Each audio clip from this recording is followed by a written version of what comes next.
Bienvenidos de nuevo a Negocios Televisión, bienvenidos de nuevo al espacio de las últimas horas, al espacio de todas las noticias, al espacio de la actualidad con el foco puesto en Israel, en esta comparecencia que está teniendo lugar por parte del secretario de Defensa de los Estados Unidos, de Lloyd Austin, que, ojo, intenta lavarse las manos, intenta quitarse del medio en estos problemas que siguen teniendo lugar en el Mar Rojo, con hasta 3 ataques que han tenido lugar en el día de hoy.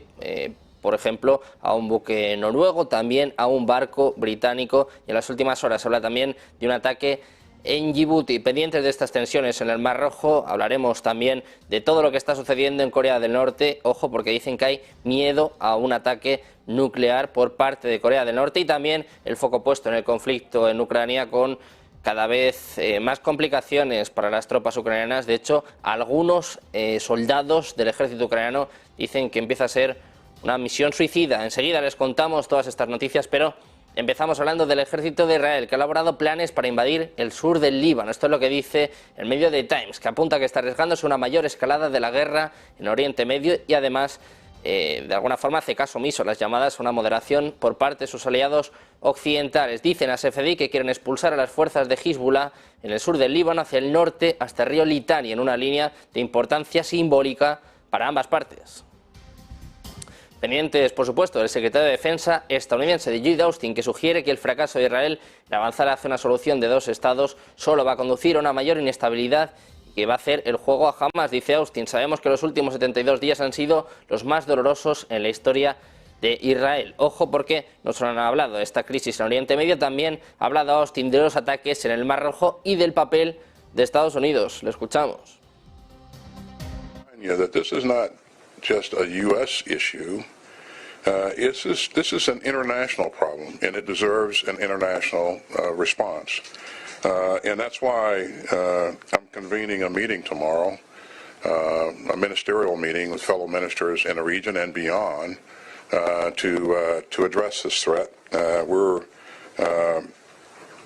That'll be a virtual meeting, and I look forward to that discussion. And more important, I look forward to working together with members of that group to address the threat in a meaningful way in the future.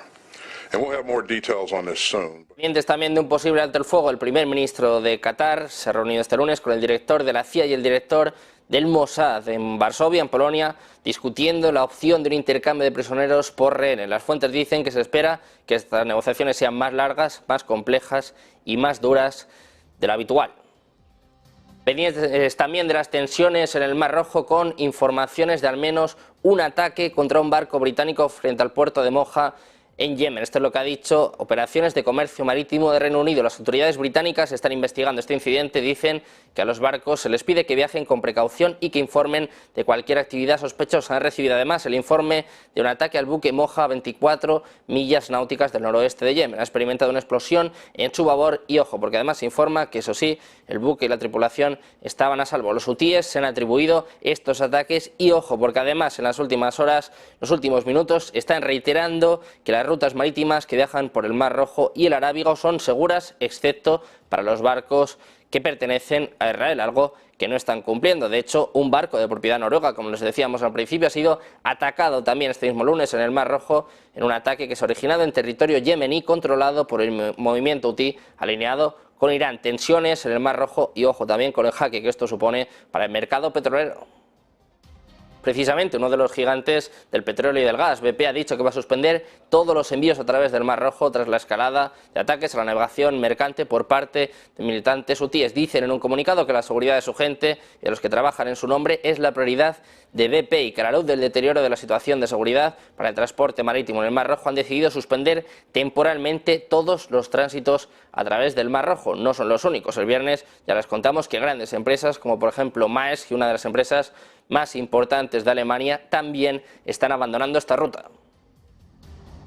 Hablamos ahora de Irán, que dice que casi el 70% de sus gasolineras han quedado fuera de servicio tras un posible sabotaje, referencia a unos ciberataques por parte de un grupo vinculado a Israel. Las informaciones apuntan a que un problema de software ha provocado la irregularidad en las gasolineras e insta a la gente a no apresurarse a acudir a las estaciones que estaban operativas. Dicen, además, en este caso, que cuentan con 33.000 gasolineras, pero un grupo de hackers apodado Gonyeske de Arande, o más bien gorrión depredador previamente vinculado con Israel, se ha atribuido la responsabilidad de este apagón. Dice que ha llevado este ataque en respuesta a los ataques por parte de Irán y a su papel en la guerra de Gaza. Hablamos también de China, que ha reducido las interceptaciones peligrosas de aviones de combate contra aviones estadounidenses desde la cumbre del mes pasado entre Biden y Xi Jinping. Esto es lo que dice el máximo comandante militar estadounidense en la región del Indo-Pacífico. Esta aparente disminución de las maniobras se produce después de un acuerdo el mes pasado entre los líderes estadounidenses y chinos en San Francisco con el objetivo de restablecer las relaciones militares. Dice uno de los responsables que parece que se han detenido estas operaciones y que sería un resultado increíblemente positivo en el caso de que esto continúe. De China pasamos a Alemania. Ojo a lo que dice Boris Pistorius. Apunta que existe un peligro de que estalle una guerra en Europa para finales de la década. El ministro alemán de Defensa ha lanzado una primera señal de alarma ante esta hipótesis que, según él, no es descartable. Este alto funcionario germano dice que Europa tendría que lidiar con potenciales amenazas derivadas de la guerra de Ucrania, de sus secuelas y otros conflictos regionales que pueden generarse en las fronteras cercanas a Europa. Dice Pistorius, hay que tomarse muy en serio las amenazas de Putin contra los estados bálticos, Georgia y Moldavia. No solo son ruido de sables, podríamos enfrentar graves amenazas a finales de esta década. De Alemania pasamos a Corea del Norte, que ha lanzado este lunes un misil de largo alcance capaz de alcanzar Estados Unidos. Esto es lo que dicen funcionarios japoneses y surcoreanos, mientras Pyongyang advierte sobre una situación de contacto y marcha en el futuro. Podría tener un alcance potencial de más de 15.000 kilómetros, según dice el ministro japonés Shingo Miyake, que dice que todo el territorio estadounidense estaría dentro de este rango. La Casa Blanca también ha descrito este lanzamiento como una prueba de misil balístico intercontinental y dice que se trata de una violación flagrante de múltiples resoluciones del Consejo de Seguridad de la ONU. Kim Jong-un preocupado, seguro, por lo que dicen.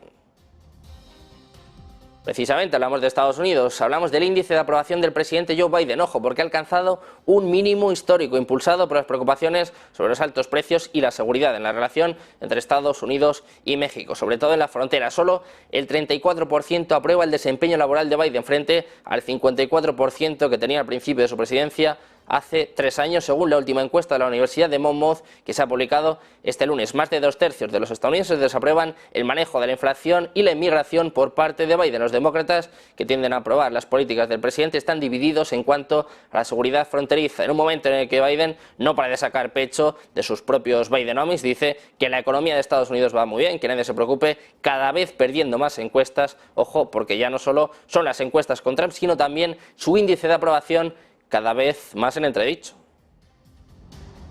De Estados Unidos pasamos a Europa. Los funcionarios de la Unión Europea están considerando suspender los derechos de voto de Hungría después de que bloqueara 50.000 millones de euros en ayuda a Ucrania. Financial Times informa, citando a funcionarios europeos, que están señalando el artículo 7 del Tratado de la Unión Europea, según el cual un Estado miembro puede ser privado de su derecho de voto en caso de violación del Estado de Derecho. Dice que otro Estado puede bloquear la decisión, pero un cambio de gobierno en Polonia significa que Hungría ya no tiene un protector garantizado. Aún así, varios países están nerviosos ante el uso de lo que es esencialmente el arma más poderosa de la Unión Europea contra un Estado miembro. Según los funcionarios, la prioridad actual es convencer a Víctor Orbán de que cambie de rumbo. Si su veto no se puede superar de esta manera, los otros 26 podrán llegar a un acuerdo por su cuenta, aunque esto llevará tiempo y solo será una solución a corto plazo. Orbán poniendo el jaque a la Unión Europea y ojo porque están haciendo una jugada para intentar limpiarse.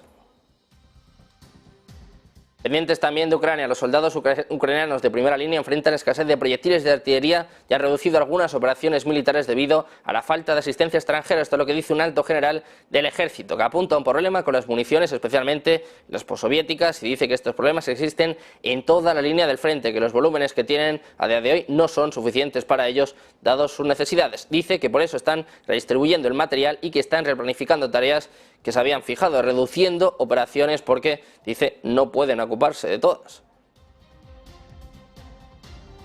Y seguimos hablando de Ucrania. En este caso, el ejército ucraniano está calificando de ineficaces los intentos de contraofensiva de las fuerzas militares ucranianas. Ojo, no lo dice Rusia, lo está diciendo gente del ejército de Ucrania. Sobre todo se refiere a las regiones del sur de Jersón, según escribe The New York Times. Dicen, es imposible afianzarse en la orilla izquierda del Dnieper, es imposible trasladar equipos allí. El periódico cita a uno de los soldados ucranianos, en concreto a Alexei, que dice que ni siquiera es una lucha por la supervivencia, que es una misión suicida. Los militares también están negando las declaraciones de funcionarios ucranianos que decían que el ejército se había afianzado en la margen izquierda y que había establecido Varios bastiones dicen que estos relatos están exagerando el caso, que la mala preparación y logística de los comandantes ucranianos fueron la causa de las grandes pérdidas en la aldea de Krinky, y además el Estado Mayor de las Fuerzas Armadas dice que no es posible hacer comentarios sobre estas acusaciones por parte de sus soldados, que dicen que ya no es solo que la contraofensiva haya fracasado, sino que empieza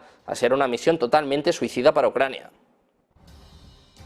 Precisamente hablamos del jefe del ejército ucraniano, de Valery Zaluzny, abogado hoy por volver al antiguo modelo de reclutamiento militar. Lamenta que se haya prescindido de aquellos que se ocupaban de esta tarea al ser preguntado por la decisión de Zelensky. Dice en una entrevista con la publicación ucraniana RBK que no es necesario intensificar la movilización, sino volver al marco que funcionaba antes. Siguen las críticas a Zelensky, siguen las tensiones con Zaluzny, que dice que eran profesionales y que sabían cómo se hace esto y que ahora los más profesionales no están. Discrepancias en público en Ucrania, el jefe del ejército criticando abiertamente a Zelensky. Hablamos también de Rusia, que ha bombardeado 7 zonas de Ucrania y ha dejado al menos una persona herida, según informa la Policía Nacional de Kiev. Ha registrado 10 impactos contra infraestructura civil que han dañado 7 edificios residenciales. Las ciudades de Advivka, Kurakove, Chasiv Yar y las aldeas de Bodanivka y Orivka fueron atacadas, según afirman. Seguimos hablando de Rusia, que tiene todas las razones para creer que militares de carrera de la OTAN están luchando en el conflicto de Ucrania. Esto es lo que dice el ministro de Asuntos Exteriores, Sergei Lavrov, en una entrevista con el programa Gran Juego del Canal 1. Dice Lavrov: hay muchas razones para sospechar que además de los mercenarios, dice, eso sí, no puedo afirmarlo con un 100% de certeza bajo juramento, también están presentes los países de la OTAN. En concreto, militares de carrera de la OTAN están involucrados en las hostilidades en Ucrania. Lavrov además señala muchos hechos, incluidas pruebas en vídeo que atestiguan la presencia en Ucrania de mercenarios de Polonia y de otros países europeos. Dice Lavrov que incluso de algunos países del Oriente Medio, donde los estadounidenses, en particular en Siria, todavía mantienen la base militar de Al-Tanf, donde los militantes del Estado Islámico se sienten a gusto. Dice que algunos de ellos ya han aparecido en Ucrania.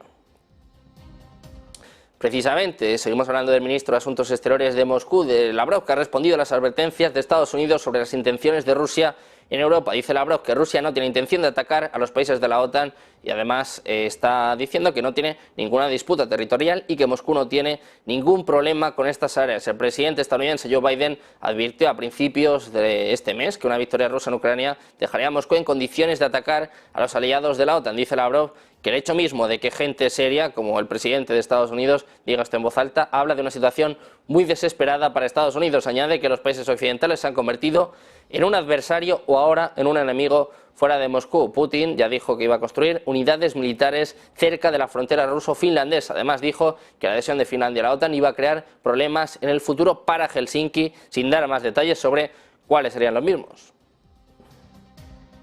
Seguimos hablando de Rusia, de las primeras rondas de sanciones a Rusia que llegaron con anuncios bastante sonoros, con muestras de unidad, con trompetas y con celebraciones, pero que empiezan a disiparse cada vez más. Las siguientes, con orgullo, con satisfacción y más promesas, pero las últimas, en concreto el 12º paquete de sanciones que se ha anunciado hoy, da muestras de que cada vez son más complicadas, más difíciles, más concretas y que empiezan a ser otra cosa. Se negocian y se resuelven de forma mucho más discreta. Prácticamente parece que incomoden estas sanciones a la Unión Europea. Salen adelante con menos cobertura, con menos repercusión y también con menos atención. Pero hoy, como decíamos, ha anunciado el 12º paquete de sanciones contra Rusia y nos lo cuenta nuestro compañero Javier Luengo. Sí, la Unión Europea se decide de nuevo por intentar poner cerco a Rusia después de 11 paquetes de sanciones en el que no se ha conseguido hacerlo. Ahora se aboga por un 12º paquete, nuevas medidas con las que atacar al gobierno de Vladimir Putin y sobre todo a sus ingresos que financian la guerra ya camino de 2 años en Ucrania. Esta vez el paquete está centrado, según el comunicado del Consejo de la Unión Europea, en la prohibición de importar, comprar o transferir diamantes procedentes de Rusia y también en reforzar la cooperación con terceros países precisamente para que no se puedan esquivar todas estas medidas restrictivas como sí que se ha hecho, por ejemplo, con el petróleo. Desde la Unión Europea insisten en que se va a aplicar una prohibición directa a los diamantes naturales y sintéticos no industriales, así como a joyas con diamantes a partir del próximo 1 de enero. Prohibición indirecta de importar diamantes rusos transformados, es decir, que se hayan tallado o que se hayan pulido en terceros países, incluidas las joyas que incorporen diamantes originarios de territorio ruso. Estas medidas se van a introducir de manera progresiva, no son todas aplicables desde el 1 de enero, sino que se van a aplicar hasta el próximo 1 de septiembre. Introducción progresiva que se justifica por la necesidad de desplegar un mecanismo que permita las medidas de aplicación eficaces, es decir, que todo esto funcione y que no sean palabras vacías, y minimice las perturbaciones para el mercado comunitario. La batería, que ahora se ha aprobado, que se ha pactado, exige que los exportadores prohíban contractualmente la reexportación a Rusia y la reexportación para su uso en Rusia de bienes y tecnología especialmente sensible. Aquí el foco está puesto en los semiconductores. Un nuevo enfoque en el que ya se dice es mucho más estricto, centrado en que sean sanciones quirúrgicas en sectores clave que afecten directamente a los ingresos de Rusia. El nuevo paquete de sanciones va a tener un efecto de 1.000 millones de euros. Pendientes de las sanciones de la Unión Europea, que cada vez parecen tener menos efecto y sobre todo menos atención. Seguimos pendientes de toda la actualidad, de todas las noticias, de todas las últimas horas. Una breve pausa y enseguida seguimos con la mejor programación aquí en Negocios Televisión.